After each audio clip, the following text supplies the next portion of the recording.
Ah, ça fait quand même du bien de savoir qu'on est Dieu. On va pouvoir s'en reposer maintenant qu'il a créé l'univers. Formidable, tout est facile, on va jouer. Je pense beaucoup, on parlait de Bernard Quentin. Bernard Quentin, il définissait le nouveau pensée comme philosophie en disant, en répétant souvent, je suis mon propre roi dans mon propre esprit. Et ce qui différenciait le nouveau pensée de la religion en général, c'est une religion sans dogme, sans... C'est quoi une religion au sens, c'est une réunification avec nous-mêmes, en quelque sorte. Il disait, je suis mon propre roi dans mon propre esprit. Ce qui nous différencie, c'est que le créateur, c'est nous. Nous sommes le créateur de l'univers, de notre univers. Et donc, il n'y a plus de Dieu extérieur. Et pour lui, j'étais d'accord avec lui avec ça, c'était peut-être le nœud, le point essentiel du changement de civilisation, puisque une civilisation est fondée sur des croyances métaphysiques, est fondée sur des attitudes, sur des croyances, sur des concepts. C'est vraiment la base de la civilisation, c'est ce à quoi on croit. Et moi qui ai toujours été dans cette direction de l'ère du Verseau et de la réalisation d'une nouvelle civilisation, on s'entendait bien là-dessus. Le nouveau paradigme religieux qui va fonder la nouvelle civilisation, c'est que l'homme est le créateur, et pas ni un co-créateur, ni autre chose. Nous sommes le créateur de notre univers, il n'y a que notre univers, il n'y a pas d'univers. Et donc on est... Si tu nous disais, Dieu est une expérience. Est-ce que, si c'est une expérience, est-ce que c'est le créateur? Alors, la question, c'est en fait, quand tu parles de cette conscience, en fait, tu parles de la non-dualité, en fait, c'est-à-dire que l'être humain prend ses responsabilités. C'est un peu une image un peu simple, mais 50%, il a des responsabilités à faire son chemin. C'est-à-dire, et le 50%, c'est en fait une forme de lâcher-prise par rapport à ce qu'il ne peut pas maîtriser. Et je dirais qu'en tant que tel, on pourrait considérer que l'être humain a la conscience même de Dieu d'une façon immanente et transcendante. Et qu'il a le libre arbitre de choisir d'avancer sur ce chemin ou pas. Mais quel que soit le chemin qu'il prend, de toute façon, il fait une expérience. Donc, là où je m'interroge sur ce que tu dis, c'est pourquoi, finalement, absolument vouloir un changement de paradigme? Puisque, pourquoi ne pas travailler sur tout simplement faire au mieux dans l'instant présent et de voir ce qui va arriver? Oui, c'est pas ça un nouveau paradigme. Pardon, oui. C'est ça? Oui. Oui, moi je pense on n'a qu'une seule loi, c'est de respecter cette aimantation intérieure vers la source. Hein, ça c'est la seule loi qu'on ait à suivre. Hein. Elle vient de l'intérieur. Et puis peut-être qu'on n'a qu'un seul devoir aussi, c'est de ne pas confondre les forces du moi et du soi. Et à partir de là, pouvoir choisir. Alors, moi, je crois que c'est vrai qu'il y a eu... Enfin, je sais pas, mais dans toute cette évolution qui dure depuis des lustres, il y a eu une évolution de la conscience, évidemment. On n'est pas... Les hommes, les petits hommes d'aujourd'hui, les hommes ne sont pas les mêmes, je pense, que ceux d'il y a... j'en sais rien, je vais dire 500 ans, mais je peux dire plus. Et qu'il y a un mental qui s'est affiné, il y a une forme de mental supérieur, si tu veux, qui est sorti de ce magma, là, avec le mental, l'ego, etc. Et que dans le temps, voilà, mettons encore une fois quelques siècles, si les religions étaient utiles pour que les êtres aient une loi intérieure, c'était ok. Maintenant, on a changé d'ère. On n'est plus dans l'ère du Poisson, on est dans l'ère du Verseau. Et l'ère du Verseau, c'est le déversement de la source, en fait, d'après ce que je comprends et ce que je sens. Et donc, d'où cette nécessité, c'est vraiment de comprendre, mais de comprendre vraiment que Dieu est à l'intérieur de nous et que nous sommes créateurs vraiment de notre présent, de notre présent, et qu'il est sans arrêt renouvelé. Et pour moi, c'est un petit peu comme il y a eu, je sais pas, je compare ça un petit peu à la création. Il y a eu un grand expire, grand expire, le souffle. Et cette inspiration, c'est la dualité en fait, hein, et cet inspire qu'on reprend après, c'est ça, c'est créer sans arrêt notre vie. C'est cette naissance permanente au soi. Alors, Mais c'est à chaque instant qu'on crée à cette chaque dualité. instant, oui. À chaque instant, dans l'inspire et l'expire, sans arrêt. C'est dans le présent qu'on est créateur de la dualité, qu'on est responsable de la dualité. Complètement. On est bien d'accord là-dessus? Ah oui, pour moi, oui. Oui. Là où je suis le créateur de cette dualité. Je ne suis pas le produit de cette dualité. Oui. Non, je suis le Il n'y a pas créateur. une dualité, il n'y a pas quelque chose, il n'y a pas un créateur Non. qui m'aurait créé et qui aurait créé la dualité, Mais on ne non, sait pas pourquoi. non. C'est à chaque instant que je manifeste, que je crée la dualité, justement, Oui. en distinguant moi et soi, alors que Voilà. le but, semble-t-il, ce serait quoi? Qu'il n'y ait que le soi? Non. Ça veut dire quoi, qu'il y ait que- Je veux dire que pour moi, dans une vie d'humain, dans la vie qui est la mienne, bien sûr que j'aspire vers le soi et que tout le travail intérieur que je peux faire va dans ce sens, et puis je n'aime pas trop sans arrêt dire je, parce que c'est une Il y a que identification. Oui, mais Oui, pas le. il y a Oui, que mais je préfère le je, j'ai eu. Oui, c'est le même. C'est le même, mais c'est plus drôle. C'est plus ludique. La question, c'est de revenir à la question du départ, qui est un changement de paradigme. Et pourquoi Oui, Pourquoi un changement de paradigme? C'est-à-dire, les temps, on a différents temps multiples, et le temps, je veux dire, du changement de notre humanité n'est pas le temps de notre temporalité à soi. Et pourquoi avoir cette nécessité de changer de paradigme? Et pourquoi pas, finalement, et ce qui est pareil, en fait, de prendre conscience que ce qui est juste pour soi, si on est au plus près de sa justesse, on participe de toute façon à un changement. Mais ce changement n'est pas forcément lié à notre humanité, elle est liée finalement à toute l'histoire universelle. Et donc la question, c'est pourquoi on ne laisserait pas l'humanité finalement faire son expérience? On ne peut pas l'en empêcher. De On toute peut pas l'en façon, empêcher. oui, parce que Chantal, elle disait que le mental évolue. Oui. Il y a on n'a pas les mêmes oui. concepts aujourd'hui qu'on avait il y a Non, 1000 ans. moi je pense pas. Ouais. Donc il y a quand même des... Oui, je pense qu'on.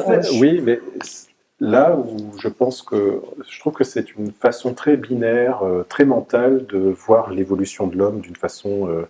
Moi, je pense qu'on ne fait que redécouvrir finalement une liberté qu'on a déjà eue. Voilà. On a déjà eu. Voilà. C'est-à-dire que le monde sur lequel, on aspire tous. Moi, j'ai une définition un peu simple, mais qui est énergie libre égale conscience libre. On en avait parlé avec Léon Raoul. C'est un peu simple, mais grosso modo, je pense que ce monde n'est qu'un nouvel épisode finalement de la conscience qui recommence une phase vers une phase de conscience. Voilà. Et je pense que finalement, le paradigme qu'on souhaite, enfin, le paradigme qui, à travers nous aimante, en fait, a déjà existé. Et il est déjà potentiellement là. Oui, ça y est là, oui. Qu'il soit potentiellement là, c'est certain. C'est sûr. Tout est là, Rien tout est n'est déjà là. tous les potentiels sont là. Oui. Voilà. Mais est-ce que pour autant, on peut dire qu'on vient d'un état parfait et tout amour pour être tombé dans un état où on n'était pas, on n'est pas, où on est dans la dualité? C'est ça le gros souci par rapport au déisme, par rapport à la croyance en Dieu. C'est de croire qu'il y a eu, dans le passé, un état parfait qu'on aurait chuté par rapport à ça. Comme tu disais, on a eu cet état de liberté totale. Est-ce qu'on l'a eu? Non. La question, c'est vrai, ce que je ressens là, en tout cas, c'est que finalement, si on cherche, on est dans cette réflexion avec notre mental, eh ben, comme tu l'expliques, Franck, c'est que c'est cette notion de dualité qui provoque le temps. C'est-à-dire, donc, si on prend conscience que tout est présent en même temps, à ce moment-là, finalement, on est déjà parfait. Oui, mais potentiellement, oui. Tout est présent. Excuse-moi. Tout est présent en même temps, mais pas de façon effective. Tout est présent en potentiel. En potentiel, mais bien en sûr. réalité, jamais. Dans les faits, tout n'est pas présent. Tout le potentiel est présent. Mais justement, notre rôle de créateur, c'est de sélectionner dans ce potentiel ce qu'on veut bien voir se manifester. Et qui est forcément dans la dualité, puisque ça s'oppose au reste du potentiel. On ne choisit jamais la totalité du potentiel. On ne choisit jamais l'amour infini et inconditionnel. Tandis du monde, mais un petit peu. Tandis que ce que je veux te dire, d'une façon, c'est que pour moi, le potentiel est la réalité. C'est-à-dire que le monde qu'on souhaite existe déjà. Et il faut juste enlever la distorsion qui nous en sépare. Et la distorsion, c'est-à-dire la distorsion qui nous en sépare, c'est quoi en fait? Quelle est la distorsion qui nous empêche de vivre, on va dire, entre guillemets, l'âge d'or? C'est l'impossibilité du but. C'est évident. Dieu, c'est notre devenir, c'est voilà, c'est... Pour moi, la chute, elle est tous les jours, c'est cette séparation entre le moi et le soi. Et c'est comme ça que, quand on prend conscience de ça, eh bien, on va vers ce chemin. Mais ce qu'on a à faire, c'est à développer tous nos plans, toutes nos potentialités, c'est-à-dire tous les plans, quoi, jusqu'au plan cosmique, mais on n'y est pas. Et si je suis dans le soi, ben je parle pas, je suis plus là, ça sert à rien, quoi. Donc, on peut avoir, en ce qui me concerne, on peut avoir une expérience qui va sûrement s'approfondir, je l'espère, du soi, on peut avoir un goût, mais dans la vie, dans notre travail, dans les allées et venues qu'on fait, le mental, il est toujours là, il reprend le dessus, parce que rien que pour parler, là. Donc, il est toujours là. Donc, le soi, c'est notre devenir, même si on sait que potentiellement, il est là, et qu'on s'y accroche, parce que c'est notre chemin. C'est la même chose. Tu dis que Dieu est à faire, en quelque sorte, et quand tu dis que le potentiel, c'est la réalité, ça va ensemble. Oui, c'est le potentiel, c'est la réalité. C'est l'infini réel. La dualité qu'on vit maintenant, c'est l'illusion. Voilà. Et la réalité, c'est donc ce qui est à faire, c'est-à-dire le but. Le but est la réalité. Donc, si c'est le but, comment peut-on dire qu'on a chuté? Pourquoi est-ce qu'on aurait chuté, qu'on y retournerait? Oui, et ça, mais je pense c'est encore une illusion. Il n'y a ni chute, finalement, ni âge d'or, tout est présent. Voilà. Et tout est présent. Et donc, ce qui veut dire quoi? Ça veut dire en quoi ce tout est présent, chacun peut faire l'expérience de ça. Voilà. Comme on parlait d'expérience, voilà. Si chacun se regarde dans le miroir et se dit tout est présent, en quoi ça lui parle à lui, et en quoi le fait d'être dans cette nécessité finalement, dans une forme naturelle de nécessité de participer à sortir ou à rentrer dans un cycle évolutif, mais je ne sais pas quel terme utiliser, en quoi tout est présent, se joue individuellement et collectivement, du coup. On est obligé, que tout soit présent, c'est certain, mais potentiellement, c'est-à-dire que l'instant présent est le but. Mais le fait de pouvoir vivre l'expérience, de pouvoir ressentir que tout est présent potentiellement, montre bien qu'on est dans la dualité. Donc on ne peut pas... c'est toujours la conscience, donc la dualité, qui fait une expérience, mais qui ne fait pas une expérience de la réalité de l'instant présent, de la réalité du tout, mais de de l'union avec le fait d'aller vers ce tout, le fait d'aller vers ces instants présents, Vers ce et but. non pas de vouloir maintenir l'ego, Alors, et non pas de vouloir rester dans la séparation. donc, justement, qu'est-ce que ça voudrait dire? Parce qu'il y a cette notion de but. Voilà. Qu'est-ce que ça voudrait dire? Quel est finalement le but de ce changement de paradigme? Voilà. Pour aller vers quoi? On le sait. On le sait vers quoi? Alors, c'est quoi? L'infini.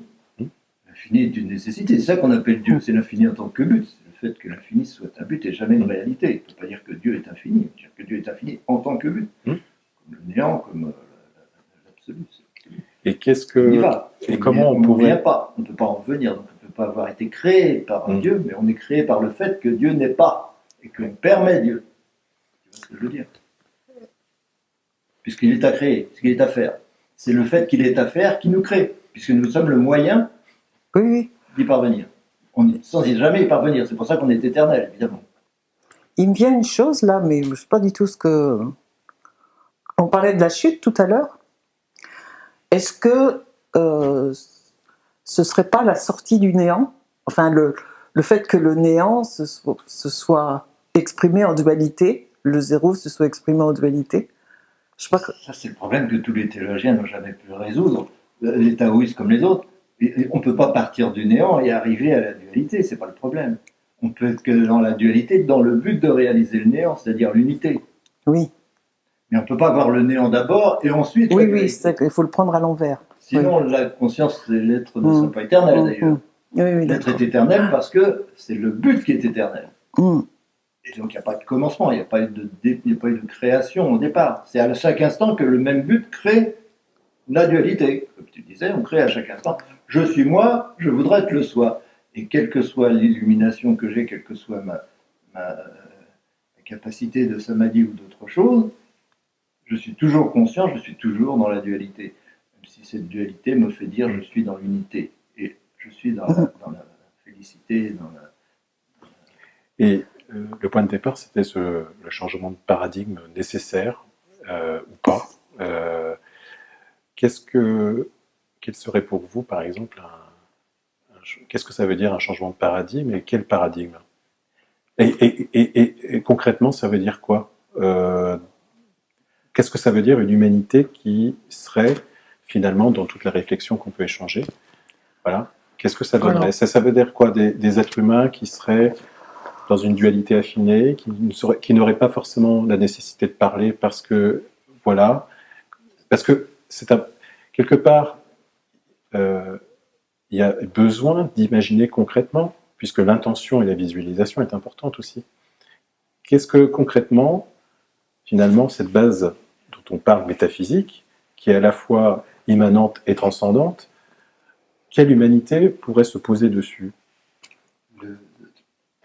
Toute civilisation, toute attitude personnelle, individuelle, repose sur une métaphysique, sur une croyance de ce que c'est que soi. La croyance, est-ce que je suis l'ego, le corps, ou est-ce que je suis le but, ou est-ce que je suis Dieu, est-ce que je suis le créateur, ou est-ce que j'ai été créé?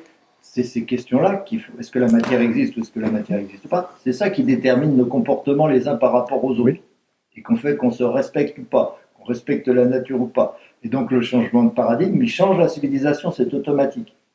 C'est immédiat. Et le changement de paradigme le plus important à l'ère du Verseau, c'est Dieu n'est pas à l'origine de l'univers, il en est le but. C'est parce qu'il est le but de l'univers et ce but n'est jamais réalisé, jamais réalisable, que l'univers est créé, qu'il a toujours été créé et qu'il sera toujours créé d'instant en instant. Mais en aucun cas, Dieu n'a créé l'univers dans le passé. Ça, c'est le changement le plus déterminant parce que voilà, je suis bien le responsable de Dieu. C'est moi qui vais faire qu'il y ait la paix, la liberté, etc.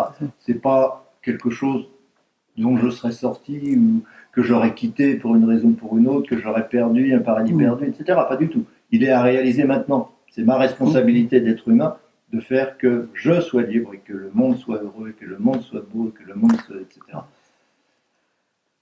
Et ça change tout. Oui. Ça, je ne suis plus une victime, je suis le créateur. C'est ça qu'il nous disait Bernard Contin. Bien sûr.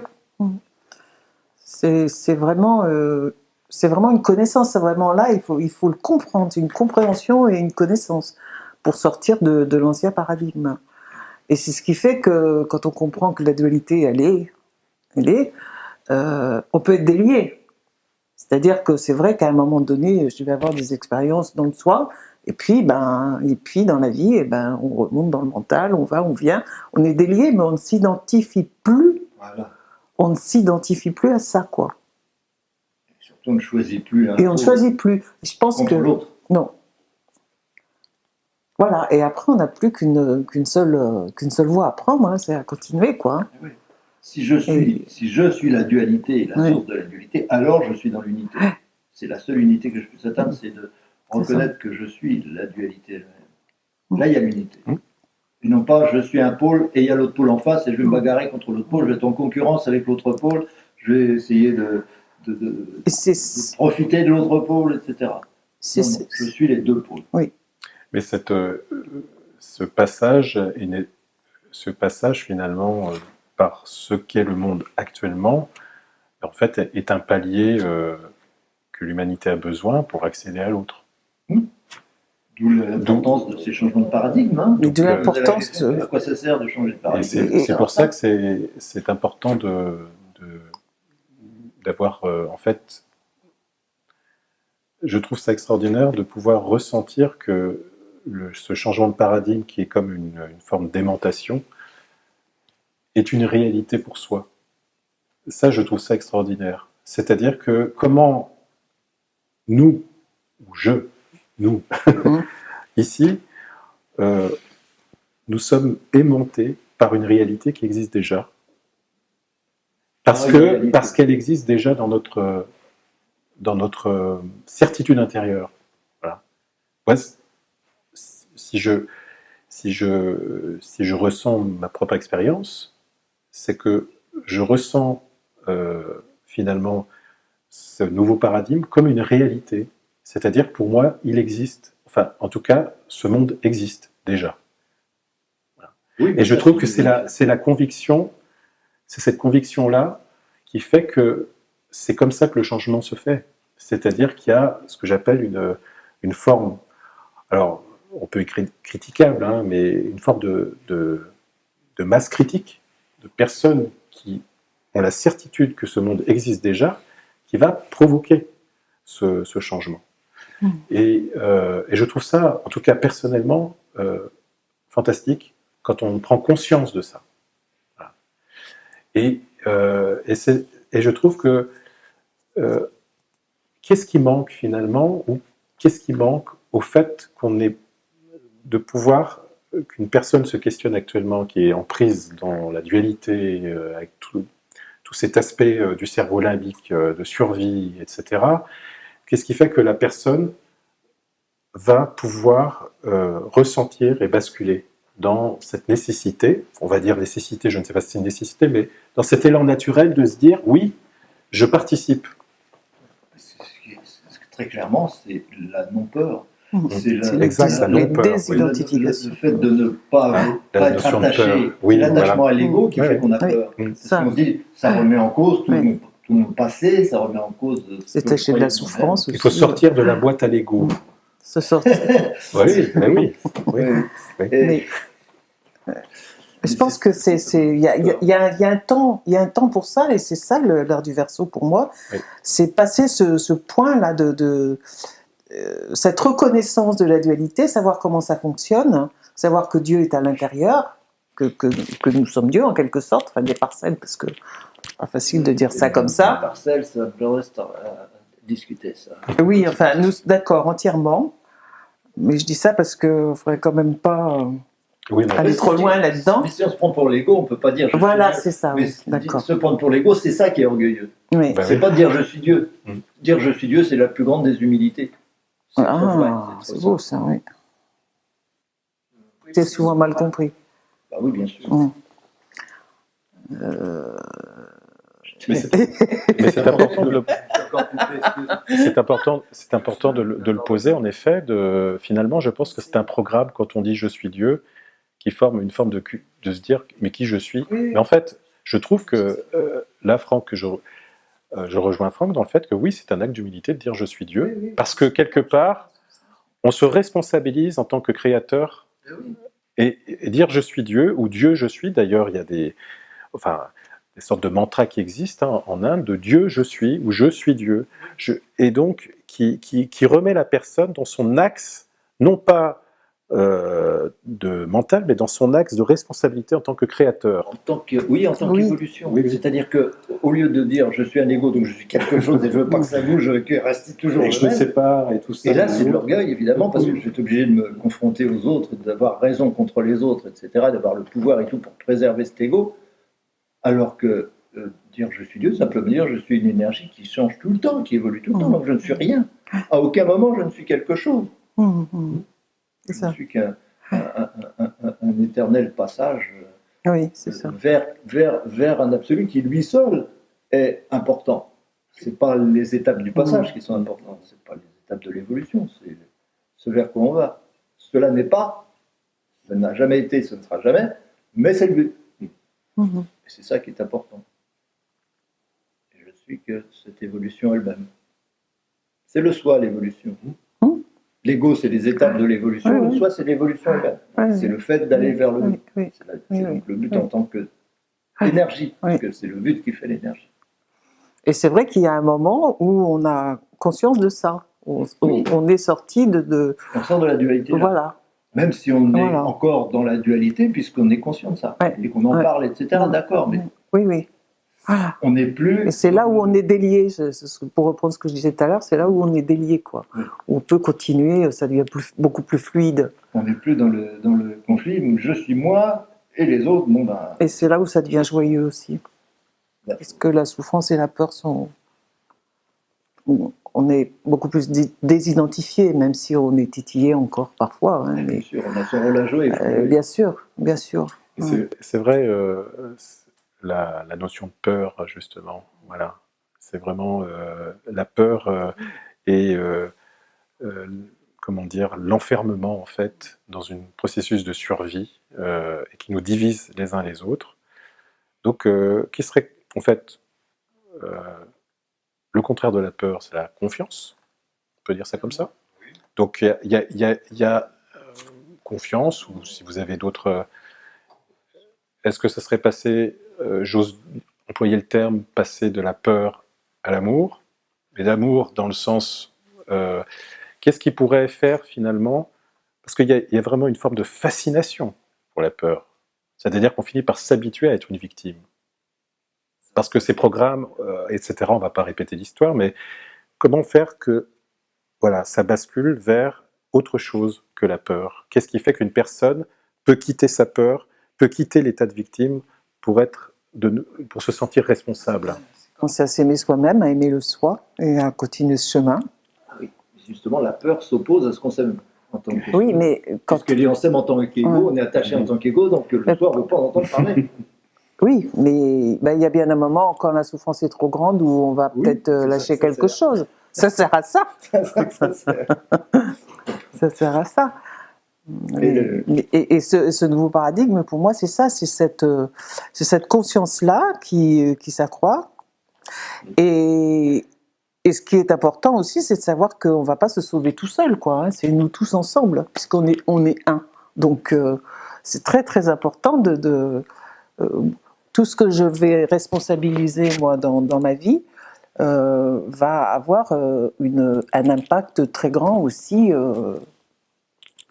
sur l'évolution.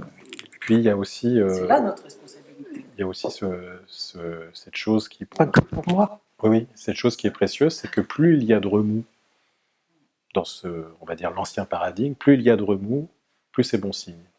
C'est-à-dire que plus il y a une opposition, comme un animal blessé en fait, notre paradigme actuel est comme un animal blessé qui sent que, voilà, soit il se renforce de plus en plus parce qu'il se sent, comment dire, mis de plus en plus dans un coin et qu'il y a une nécessité de changer. Mais je trouve que plus on assiste actuellement à un brassage, etc., plus ça veut dire que dans le fond, il y a quelque chose qui change aussi. Parce qu'on est aussi dans une dualité, on va dire, si on augmente le schéma, une grande dualité qui fait que le changement de paradigme pousse aussi à une transformation de ce paradigme actuel. Donc il y a une opposition forcément. Tant que la bascule n'est pas faite, il y aura une opposition de plus en plus forte. Et comment traverser ça justement ? En tout cas, c'est pas parce que la peur freine et empêche l'amour, n'empêche pas, mais freine, qu'il faut croire que la peur est le contraire de l'amour. Sinon, ça serait ramener l'amour à une émotion. L'amour n'est pas du tout une émotion. C'est le plus, oui. le plus supérieur, le plus c'est au moins. Un des pôles. Je disais, l'homme est amour, on ne va rien y changer. Même si on a peur, et même si on ne veut pas évoluer, même si on ne veut pas changer de paradigme, même si on veut rester l'ego, on est amour quand même. Il n'y a pas de souci avec ça. Et si, pour moi, à mon avis, c'est pour ça que je le fais d'ailleurs, s'il y a quelque chose qui permet de sortir de cette peur, c'est justement la métaphysique. Parce que la métaphysique, ça sert à quoi ? Ça sert à familiariser le mental, pas autre chose que le mental. C'est le mental, le problème, c'est sur le mental qu'il faut agir. Familiariser le mental avec le soi pour que le mental n'ait plus peur du soi et qu'il dise à l'ego, bon, ben, c'est pas grave si tu changes. Et du coup, on peut faire des rituels pour tous les changements de l'ego. Chaque fois que on fait un rituel pour fêter ça. Le rituel, c'est juste de la gratitude. Les célébrations, c'est juste de la gratitude. Bien sûr. Pour les choses célébrer, oui. Célébrer la vie, célébrer, oui, tous les moments. C'est à ça que ça sert. Une célébration. Complètement. Il y a un changement d'ego. La plupart du temps, on dit « Oh, mais si mon ego change, c'est l'horreur. Je suis perdu. Que vais-je devenir? Je ne suis plus rien. » Tant mieux. Je change l'ego, de toute façon, il fait pas changer. Oui, mais c'est bien parce que ça le met dans une perspective sacrée et c'est important de célébrer. Et si je m'habitue à ce que les changements de l'ego soient la meilleure des choses, c'est là que je suis l'évolution elle-même. Et donc c'est là que je m'identifie au but. Et donc c'est là que je réalise Dieu le mieux. C'est pour ça que moi je parle de métaphysique. Ce qui veut dire qu'on... Bah oui. D'ailleurs, ce qui veut dire que... Bernard, c'était un... Oui, complètement. On change de film par rapport à l'écran de cinéma. On change de film, mais on va plus loin que ça. C'est-à-dire qu'on ne met plus de film, finalement. Parce que quand on charge l'écran blanc d'un film, ça veut dire que c'est encore une forme de dualité qu'on inscrit. L'ère du Verseau, c'est vraiment d'être au plus près de l'écran blanc. On n'est certainement plus près de l'écran blanc, mais on n'est jamais dans l'écran blanc, on n'est jamais dans le néant. Il y aura autre chose après l'ère du Verseau. Nous ne sommes pas les derniers sur cette planète. Non, on ne connaît pas les formes qu'on va prendre dans 2000 ans. Mais c'est ça qui est extraordinaire, vous ne trouvez pas ? C'est extraordinaire, justement, moi je suis un peu comme un... C'est pour ça que ça me stimule, parce que finalement c'est de retrouver finalement cette joie de l'enfant qui fabriquait ses jeux, etc., mais avec la conscience en plus.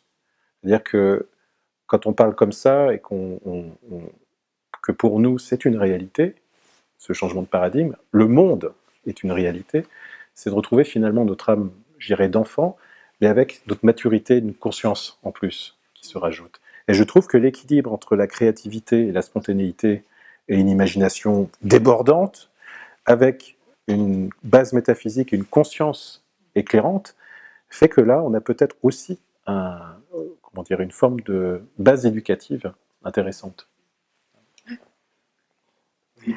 Oui, et la créativité, elle est là aussi quand on laisse le souffle nous traverser, quoi. Et l'esprit nous traverser. Plus on devient simple, et plus c'est fluide, et plus c'est facile, et plus c'est joyeux. En sachant, en apprenant, grâce à la métaphysique, ce que c'est que la dualité, eh bien, je trouve que ça ramène à une simplicité qui nous permet de vivre plus joyeux, plus en amour, Parce que l'ego, plus heureux. L'ego, il a peur de la mort. Il dit, je vais disparaître si je change. C'est loin de disparaître si on change. Heureusement. Mais si il a compris qu'il est ce qui transcende tous ses égos, ce qui les traverse, ce qui est l'évolution elle-même, et qu'elle est éternelle, mais il a tout intérêt. Le mental, à ce moment-là, a tout intérêt à dire, moi, c'est plus l'ego que je défends.